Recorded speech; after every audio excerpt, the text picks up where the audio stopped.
when you stand and you can see a horizon all around you to exactly the same distance, you're in the center of a circle because your senses extend a certain direction in all directions and therefore give you the impression of being in the middle. Now, everything in the world feels like that. And also it has its own kind, which look natural to it. You see, spiders and hydras and sea urchins and so on don't look very natural to us. We say, well, I wouldn't want to look like that. But they say when they see us, well, what kind of an awful thing is that? And what a lot of nonsense it does. Because the definition of a person is where you look from. And they, you see, in their situation, feel just as cultured as we can possibly feel. And they have their distinctions and their snobberies, just in the same way that we do. Because you see, they dig all sorts of things that we don't even notice. We think a person is cultured because they play the piano or the violin or they read poetry or they have a big library and they have paintings all around and they have a fancy house and so on, and we say, well, there's a person of culture, and we can see at once that this is really some rather elegant human being. But when you get down into the world of fishes, they have exactly the same thing. Only, instead of depending on collecting a lot of books and things like that, it is the precise way, the very subtle wiggles of a tail, the little tremors of vibration that makes one fish a very superior fish as compared with other fish. And all the other fish look at that one and say, oh my, to be like that, what a genius. To be able to do just that little extra thing, see? Because they're very sensitive. Even airplanes in formation can't begin to do what birds and fish can do in their communal swirling dances that they do.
here is a very strange thing.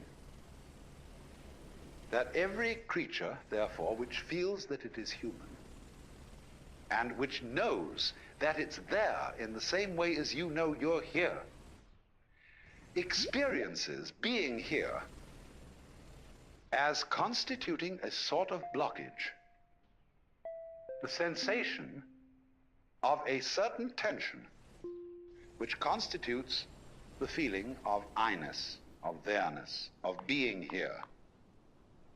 Because after all, every creature is a particular form. Everything is individual. Not only you as a total organism standing here, but all the component cells of your body. Each one of them has some sort of a feeling of its own. And it is individual. You can look at a microscope at the right level of magnification, and you can see that thing there with its own little life. And if you examine the stream of your blood, you'll find it full of all kinds of organisms that are having all sorts of conspiracies and games and plots and eating each other and doing these things that like we do. Only we realize that we wouldn't be healthy as a total organism unless there were all these wars and fights and plots and politics going on between the various cells in our blood. But from their point of view, you see, they feel a little bit put out because they're being organized.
There is this sensation of practically every living being of constituting a center of tension and of resistance.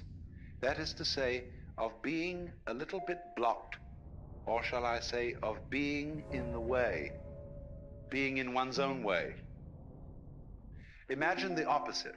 Let us suppose, for example, that you got up in the morning with a feeling of total transparency. There's no resistance in your organism to the external world. You just float through it. You're part of it, it's part of you. And just in the same way, for example, that when you see, if you see well, you aren't aware of your eyes. But if there's something wrong with your eyes, and you see spots in front of you, then you are looking at your eyes, and your eyes are getting in your own way. And so in exactly the same way, the perfect form of man is unaware of himself, because he doesn't get in his own way. He is thus, in this sense, completely transparent.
Do you know, if you study your body and its dynamics, you will find that you are fighting all the time. Most people are, some aren't, but most people are fighting the external world all the time. Very many people are afraid that they will fall apart or somehow disintegrate if they don't make efforts to hold themselves together, or else that they will be disintegrated by some outside agency if they're not constantly on the alert like this, all around, you see, to protect themselves. Now, I'm not saying you shouldn't do that, but I'm inviting you to become immensely aware of the fact that if you do that at all, that you do it. And that you have, therefore, this sense of being alone, of being a particular, separate form that is unlike any other form on earth. that's just you. And concentrate on that.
As you focus on that sensation of distinctness, we'll even call this one separateness, the thing to do with all feelings that you don't like is to experience them as deeply as possible and go into the inmost depths of loneliness, and indeed, let us say, the inmost depths of selfishness. Because you see, the sensation of being you, this curious, lonely center of awkward sensitivity, subject to the most peculiar feelings and pains and anxieties and all that sort of thing, all that is an essential prerequisite for feeling something else. These two experiences go together. So what anyone or any being whatsoever who has a sense of centrality, who has a sense of selfhood, who has a sense of identity, that sense of identity is inseparable from something else going on that is defined as not being me, as not being under my control, and that may jump at any time.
So, what I want you to understand is that these two sensations, one of being the lonely, central, sensitive, vulnerable self,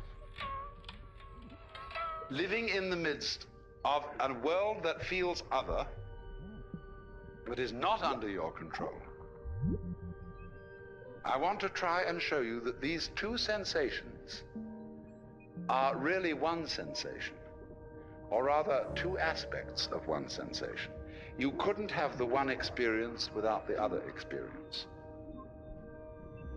Now, this is a rather good thing to know, because it means that you won't panic if you discover this. People who suffer from chronic anxiety are always in doubt, you see, about this relationship between what I feel as myself and what I feel as something else.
Every living being is a manifestation of everything that there is.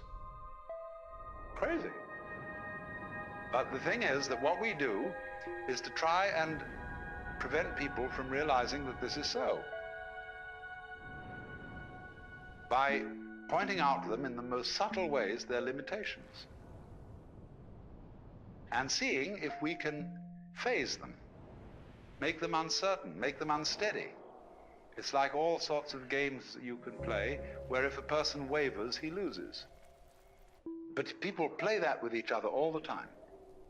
And the reason they do it is not the reason they think.